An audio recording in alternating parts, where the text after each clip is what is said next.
Russian outlets are reporting that the Yakovlev company, part of the United Aircraft Corporation, is supposedly ready to revive the project for developing a fifth-generation vertical takeoff and landing aircraft. They emphasized that it was specifically Yakovlev's design bureau that, during Soviet times, worked on carrier-based vertical takeoff and landing aircraft, which were either in service or intended for the Russian Navy.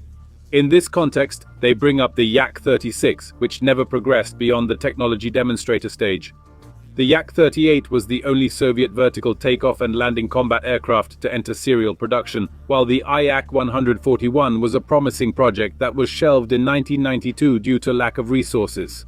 The key phrase in this narrative is, "ready to return to the project for a fifth-generation vertical takeoff and landing aircraft." It actually looks extremely strange, if only because until now, Russians themselves had publicly mentioned possible work on a vertical takeoff and landing aircraft for their navy just once, back in 2019.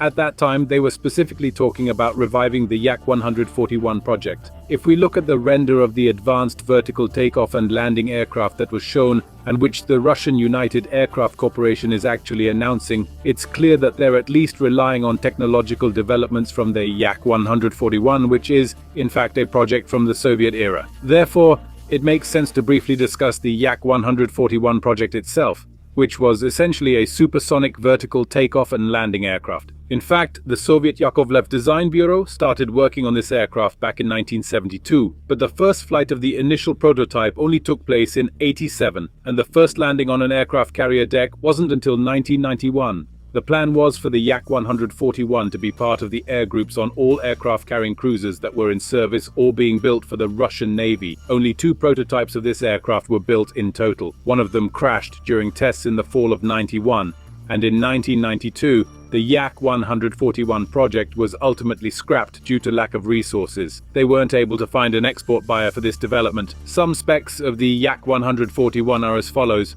fuselage length and wingspan of 18.3 and 10.1 meters when fully extended, respectively. Maximum takeoff weight was 19.5 tons with a takeoff run of 120 meters. Top speed was 1,800 kilometers per hour at an altitude of 11 kilometers. Combat radius was up to 900 kilometers. Maximum combat payload was 2,600 kilograms with a 120-meter takeoff run. Armament included R-77, R-27, R-60, and R-73 air-to-air missiles, KH-35, KG-31, and KH-2 air-to-surface missiles, as well as unguided bombs and rockets.